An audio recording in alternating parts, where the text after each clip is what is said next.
Ẹ̀yin èèyàn lẹ káàbọ̀ sí Mashola Gist TV. Ṣé àlàáfíà ni ẹwà gbogbo lè ń kọ́?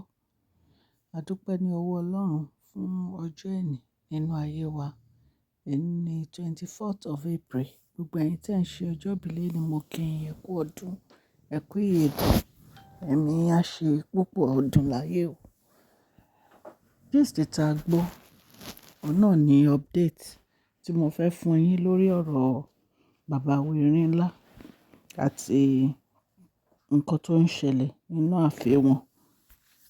Àmọ́ pé lánàá mo sọ fún yín wípé wọ́n yọ orúkọ Queen Naomi kúrò nínú registry, èyí tó jẹ́ pé gbogbo orúkọ àwọn olórí ó máa ń wà nínú ẹ̀. Wọ́n ní wọn ò mọ̀ bí wọ́n ṣe yọ orúkọ wọn kúrò. Nǹkan táwọn ń gbọ́ wọ́n wá ní àǹtí YR, wọ́n lòun ló mọ̀ nípa ẹ̀. Wọ́n nítorí àǹtí ẹ̀ kan wá sí inú palace bí a ṣe gbọ́ ni o, allegedly. Wọ́n ní àtìgbà táǹtí ẹ̀ yẹn ti wá tán ti gba ìwé yẹn, wípé àtìgbà yẹn wọ́n ti gbé padà fún akọ̀wé ọba tí orúkọ Queen Naomi tó fi kúrò nínú àwọn orúkọ yẹn. Gbogbo orúkọ àwọn àǹtí wa gbogbo èló wà ń bẹ̀. Orúkọ Dr. Elizabeth ò sí ń bẹ̀. Orúkọ gbogbo àwọn tó kù ó dẹ̀ wà ń bẹ̀. Àǹtí YR orúkọ ẹ̀ wà ń bẹ̀. Àǹtí YA orúkọ ẹ̀ wà ń bẹ̀. Àǹtí YM orúkọ ẹ̀ wà ń bẹ̀. Àǹtí wa Church orúkọ ẹ̀ wà ń bẹ̀. Orúkọ àǹtí wa Fashion wọ́n ní kò tí ì wọ bẹ̀. Then kò sí orúkọ Dr. Elizabeth ń bẹ̀. Wọ́n wá yọ orúkọ Queen Naomi. Orúkọ Queen Naomi ló kọ́kọ́ wà ń bẹ̀ o. Ṣé mọ̀ pé àwọn ni kábíyèsí kọ́kọ́ fẹ́? Wọ́n yọ completely kúrò níbẹ̀. Ẹ rí pé ilé ayé yìí lágbára. So wọ́n nígbà tí bàbá wẹ̀rìn ńlá tán ti bínú, wọ́n ní palace wọn ṣe gbìgbìgbì báyìí ni. Ẹ mọ̀ pé tí kábíyèsí bá bínú, nǹkan fẹ́ ṣẹlẹ̀ nìyẹn. Wọ́n ní gbogbo àwọn tó ṣiṣẹ́ ibi, wọ́n ní wọ́n ti sá, wọ́n rí wọn o nínú ààfin. Ṣùgbọ́n wọ́n ní Queen Naomi wá sí inú ààfin. Wọ́n ní wọ́n wá bá bàbá wẹ̀rìn ńlá. Ẹ mọ̀ pé anytime náà lè wọlé, anytime náà lè wá síbẹ̀. So wọ́n ní bí Queen Naomi ṣe dé báyìí, wọ́n láwọn àǹtí wa ẹ̀dẹ̀ mọ̀ wọ́n. Wọ́n ní wọ́n ti gbé mú sókè. Ojú wọn ti korò. Mi ì mọ̀ nǹkan tó dé tẹ̀ kí n fẹ́ rí Queen Naomi. Mi ì mọ̀. Ṣé complex ló ń ṣe yín ni àbí kí ni?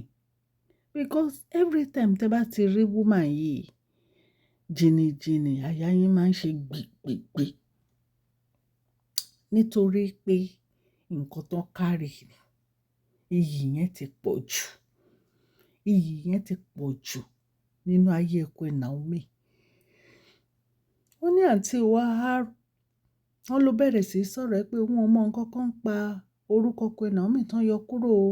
Wípé wọ́n fẹ́ di ẹrù ọ̀ràn lé òun lórí ni o. Wípé kì í ṣe òun ò mọ̀ nǹkan kan pa ẹ̀ o. Wípé kì í ṣe òun lòún yọ orúkọ Queen Naomi. Wípé lóòótọ́ òun gba registry yẹn. Wípé but kì í ṣe òun lòún ṣiṣẹ́ yẹn. Ta ló wá ṣe? Ta la fẹ́ sọ pé ó ṣe iṣẹ́ yìí? Oríṣiríṣi nǹkan ló ń ṣẹlẹ̀ nínú ààfin bàbá wẹ̀rìn ńlá. Oríṣiríṣi nǹkan ló ń ṣẹlẹ̀ nínú ààfin wọn. Ẹ dẹ̀ mọ̀ pé kábíyèsí gan ní ìsìn, àwọn gan, wọn ò fi ọ̀rọ̀ yẹn falẹ̀ rárá. Nítorí pé wọ́n ti mọ nǹkan tó ṣẹlẹ̀. Wípé àwọn sísí wa gbogbo wọn nífẹ̀ẹ́ Queen Naomi. So wọn ò fi ọ̀rọ̀ yẹn falẹ̀ rárá. Àfi kí Ọlọ́run Elédùmarè kó ṣàánú fún bàbá wẹ̀rìn ńlá o. Àfi kí Ọlọ́run Elédùmarè kó ṣàánú fún Queen Naomi o. Nítorí pé obìnrin yìí kò ní yín lára nà. Ó wá sí inú ilé ọkọ ẹ̀ ni. Kábíyèsí fẹ́ ní ṣùlọ́kà ni. Ó dẹ̀ wá sí inú ilé ọkọ ẹ̀ láti ṣe ojúṣe gẹ́gẹ́ bí ìyàwó. Kí wá ló dé tó jẹ́ pé all the time wàhálà ìjà kẹṣà máa rí nǹkan kan fàṣà nínú ààfin yẹn ni. Bàbá Erinlá dẹ̀ ti pè yín, wọ́n ti wọ́n ní so many times pé ẹ fi ìyàwó àwọn sílẹ̀ àtọmọ àwọn. Ẹ dúró síbi tí mo fi yín sí. Ẹ fẹ́ fẹ́ mi, mo ti fẹ́ yín. Ṣùgbọ́n ẹ fi ìyàwó àwọn sílẹ̀, ẹ jẹ́ kó ní ayọ̀, ẹ jẹ́ kó ní ìbùkún. Wọ́n ní àǹtí wàá ló ń sọ́pọ̀tì kábíyèsí àti Queen Naomi pé ó ń ṣojú ayé ni o, pé kò sọ́pọ̀tì wọn rárá. Nǹkan táwọn èèyàn ń sọ ni o. Ṣùgbọ́n àǹtí wàá ń sọ pé èèyàn kan ló wà nínú òkùnkùn tó ń tafà sínú ìmọ́lẹ̀ pé òun kọ́ ló ń ṣiṣẹ́ yẹn. Ipò òun kọ́ ló ń ṣiṣẹ́ yẹn. Ṣẹ́mi ó lè má jẹ́ àǹtí wàá ló ṣe. Lọ́kàn ti tèmi o, ó lè má jẹ́ àǹtí wàá ló ṣe. Mo mọ ẹni tó lè ṣe, ṣùgbọ́n mi ò ní sọ. Mo dẹ̀ mọ̀ pé ẹ̀yin tẹ́ ń gbọ́ mi ẹ lè mọ ẹni tó lè ṣe, ṣùgbọ́n ẹ̀ ní sọ. Ó lè má jẹ́ àǹtí wàá ló ṣiṣẹ́ yẹn. Ṣó ti yé yín? Torí àwọn méjì kan wà nínú ààfin yẹn tó jẹ́ pé ó yẹ kí bàbá Erinlá ó yẹ kán lé wọn dànù ni. Ó yẹ kán lé wọn dànù torí ìwà tó ń wò dáa. Ìwà tó ń wò dáa rárá. Owú jíjẹ yìí àti competition ó ti bo gbogbo ilé ayé wọn mọ́lẹ̀.